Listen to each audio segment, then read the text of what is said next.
Hello, this is working. It's still the 3rd of January 2022.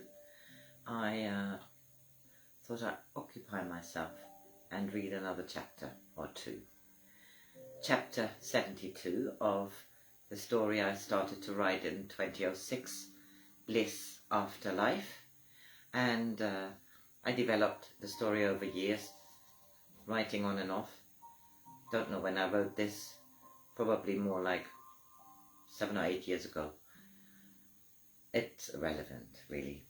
BLISS Afterlife, Chapter 72. Melanie at Oma's. That's her grandmother, who lives in Germany. Finally, the cab pulled up outside Oma's little house. It seemed to have taken ages. The plane, then the underground to the train station from Hamburg, and after an hour journey, the taxi from the station. She had said to Oma not to worry about anything. She would make her own way, and really all had gone quite smoothly. But then, from home to arrival, it had taken the whole day. It had whizzed by, though. She paid the cabbie, and the door already opened. Oma was still quite a tall lady and very upright. Her arms opened, and Melanie fell straight into them. So lovely to feel her and smell that so familiar smell of Chanel No. 5. No one smelt like her, and she was so glad she had decided to spend Christmas with her. Tomorrow they should celebrate Heiligabend, a day before it happens in England, and always special. The house was so familiar, it smelled divine.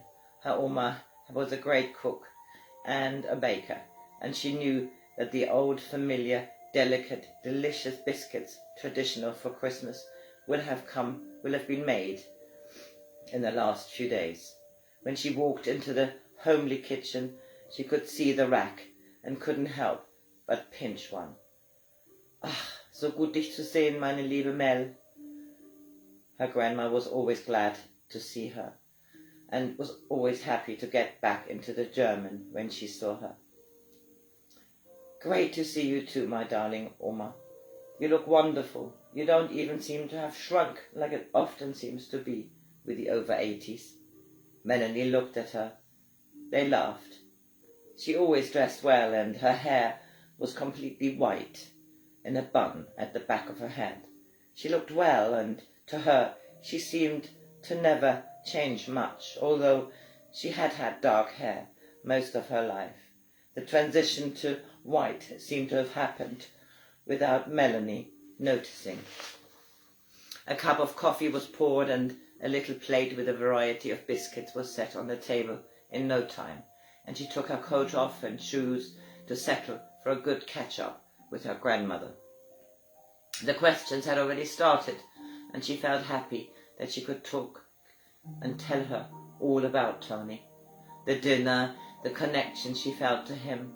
Omi sat quietly and enjoyed listening to Mel's animated telling of her life.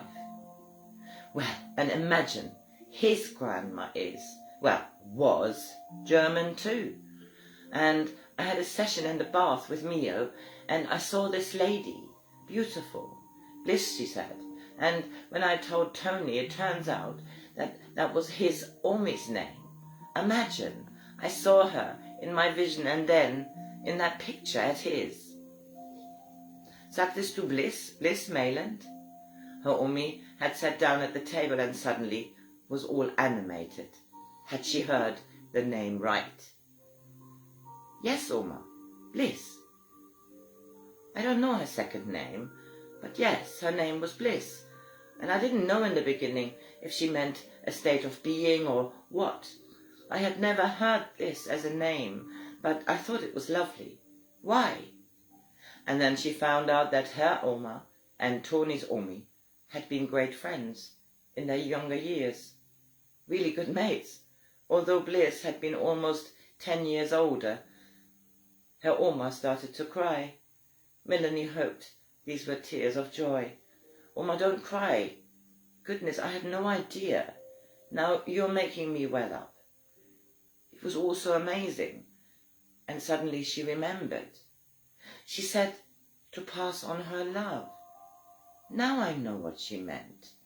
She knew we were going to talk about all this, and she knew that you would know.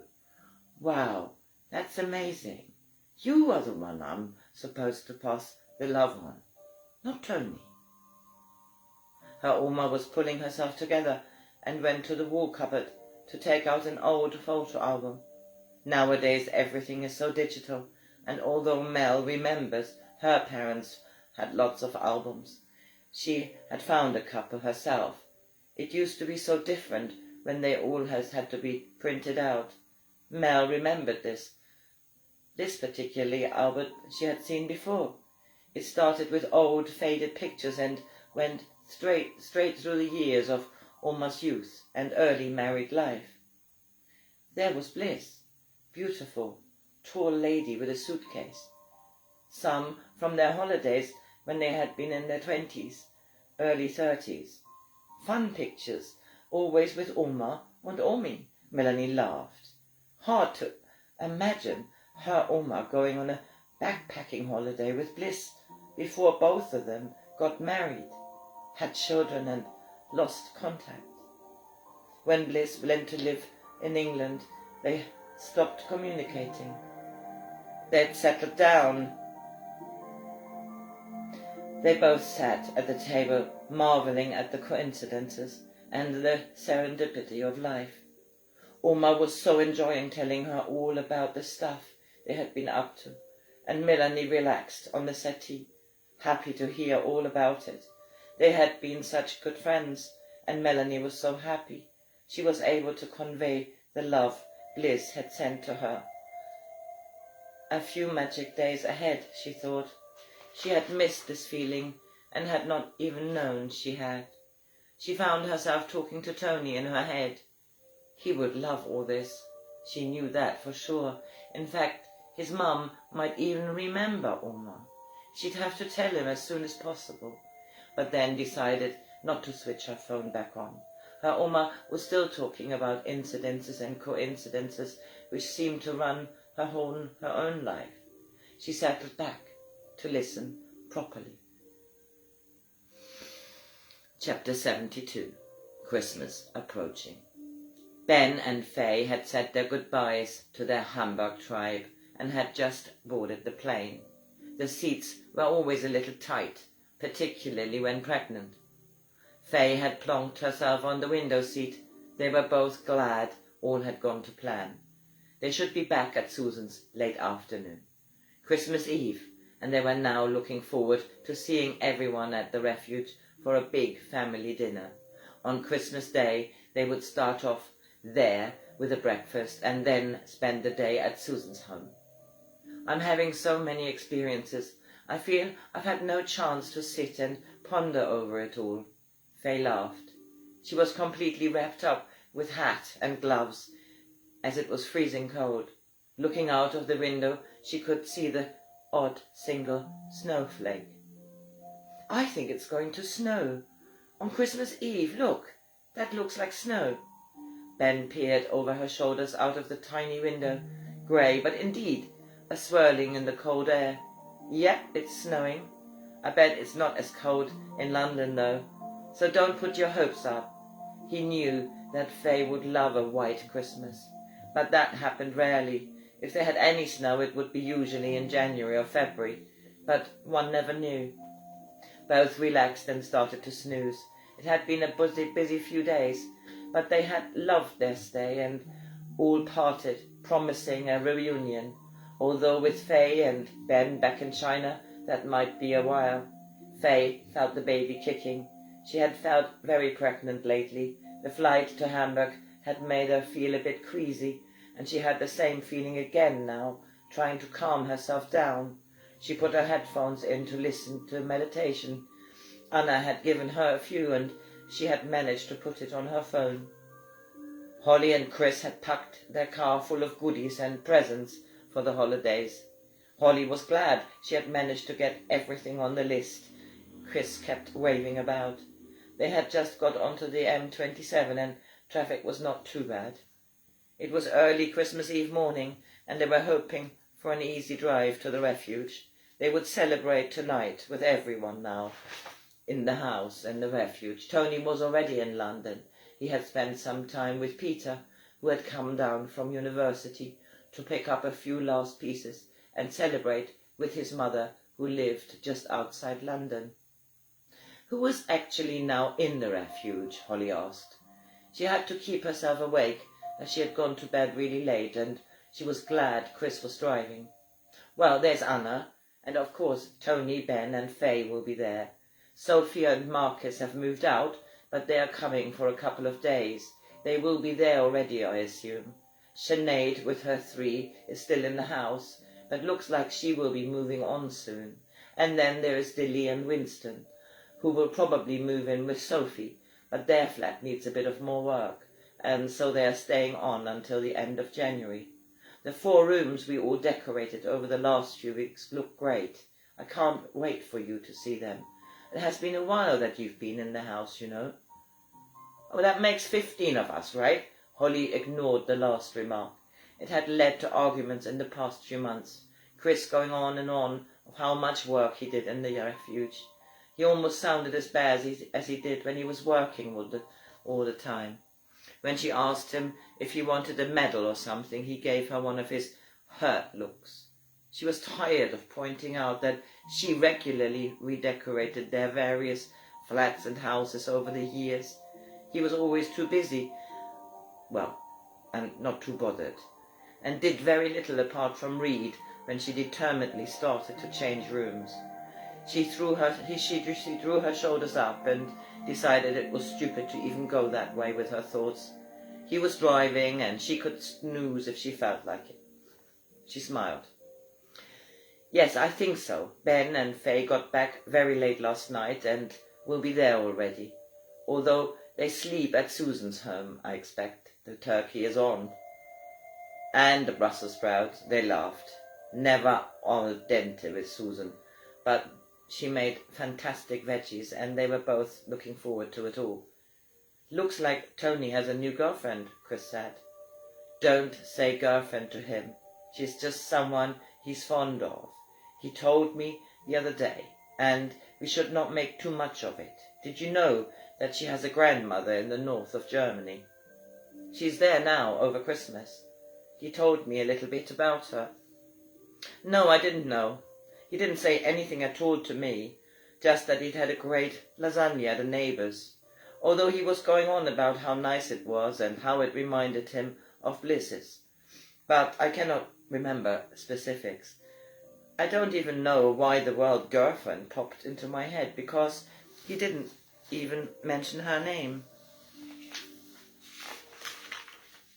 Yes, I feel there's a little bit more about it.